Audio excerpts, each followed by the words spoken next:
Bienvenue sur Africa 24 dans cette nouvelle édition du QG Week-end. Voici les titres de l'actualité. Rompre avec l'ancien régime, tel est l'objectif au Soudan.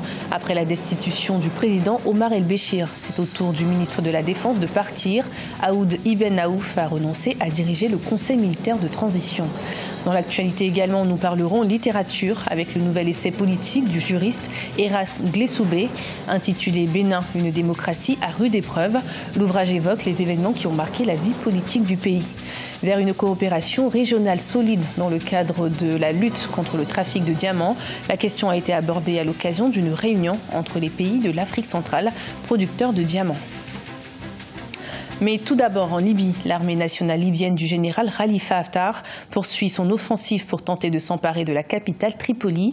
Depuis le 4 avril, au moins 121 personnes ont perdu la vie dans ces affrontements et 561 autres ont été blessées.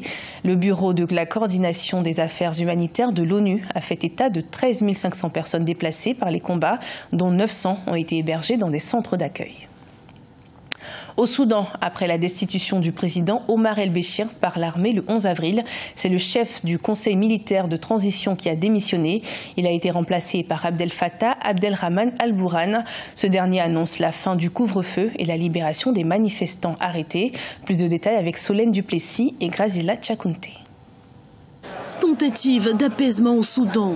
Le ministre de la Défense, Aoud Ibn Aouf, a renoncé ce vendredi 12 avril à diriger le Conseil militaire de transition.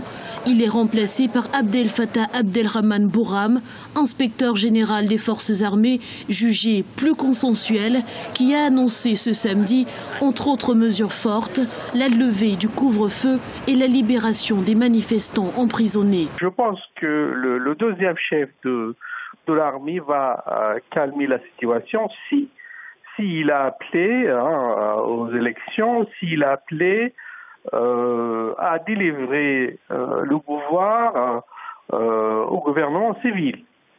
Mais s'il a continué comme souvent, je pense que les manifestations vont continuer. Une annonce qui a suscité des scènes de joie dans la capitale Khartoum. Depuis le renversement du président Omar el-Béchir, les manifestations s'étaient poursuivies contre une transition assurée par un de ses caciques. Le général Abdelrahman promet de rompre totalement avec ce régime et annonce la formation d'un gouvernement civil après consultation. Il va rompre avec certaines pratiques militaires de l'armée, intervention aux affaires politiques, aux gérances de l'État, peut-être, mais ça fait 60 ans que le Soudan est gouverné par des militaires, donc c'est vrai qu'il aura peut-être un gouvernement civil, mais l'armée est restée très très près du pouvoir. En attendant, les rebondissements se poursuivent.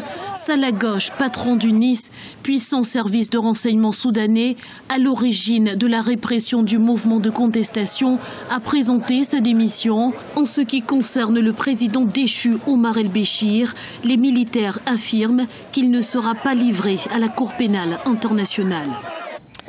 Et Abdelrahman al-Bourhan, qui dans sa volonté de rompre totalement avec l'ancien régime, promet un dialogue avec les partis politiques pour examiner voies et moyens de gérer au mieux le Soudan. Une première rencontre a d'ailleurs eu lieu ce samedi entre l'opposition, l'association des professionnels soudanais, fer de lance de la contestation, et les militaires. L'opposition et la société civile doivent remettre une liste de membres potentiels du nouveau gouvernement à l'armée. Bénin, une démocratie à rude épreuve, c'est le titre du nouvel ouvrage du juriste Erasme Glessoubé. L'essai évoque l'évolution de la vie politique au Bénin, notamment le processus démocratique qui a souvent des difficultés à être respecté. Lumière sur l'ouvrage avec notre correspondant au Bénin, Lefti Ounou. Les événements qui ont marqué la vie démocratique au Bénin sont passés en revue à travers l'ouvrage intitulé « Bénin, une démocratie à rude épreuve ». En 268 pages, cet essai sociopolitique évalue la démocratie au Bénin et en Afrique. Cette critique littéraire de recherche scientifique est l'œuvre de l'écrivain et juriste Erasme Raoul Glessoubé, qui a révélé les principaux aspects des formes de la démocratie depuis l'avènement de la conférence des forces vives de la nation à nos jours. L'épreuve de la démocratie, c'est aussi la création de la criette, qui a suscité beaucoup de polémiques. Même s'il convient de saluer cette institution dans le cadre de la lutte contre la corruption et autres infractions assimilées, il est à déplorer la précipitation avec laquelle l'institution a été installée, qui laisse croire qu'elle serait guidée contre des citoyens devenus dérangeants. L'auteur Erasme Raoul Glessoubé a démontré à travers l'ouvrage les imperfections des processus électoraux qui affectent la démocratie. Aussi a-t-il porté des critiques scientifiques sur l'état de la justice et la liberté de la presse et les perspectives. Il faut calmement aider cette démocratie à s'affirmer, à devenir plus mûre et à aller au-delà de ces problèmes qui sont des impedimenta. Le processus démocratique semble traverser une période difficile depuis quelques années. En témoigne la crise électorale actuelle à la veille des législatives du 28 avril 2019. Une nouvelle assise nationale est souhaitée par de nombreux acteurs sociopolitiques. Les pays de l'Afrique centrale, producteurs de diamants, veulent lutter contre le trafic et la fraude dans la région.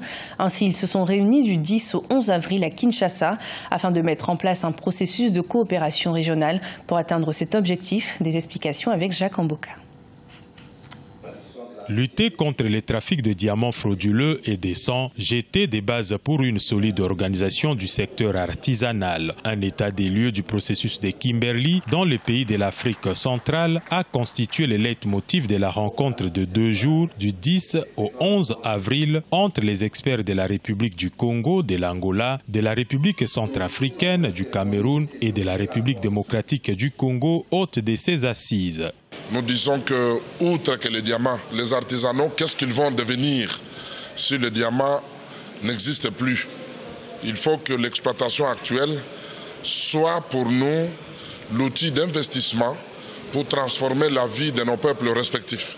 Plusieurs autres pays, membres du processus de Kimberley, ont apporté leur expertise à cette initiative de coopération régionale en Afrique centrale pour une traçabilité du diamant produit dans la région. Dans ces secteurs dominés par les pratiques artisanales, le Conseil mondial des diamants salue les recommandations, notamment celle de la prise en compte des défis inhérents à la production artisanale. Donc le Conseil mondial du diamant est ravi.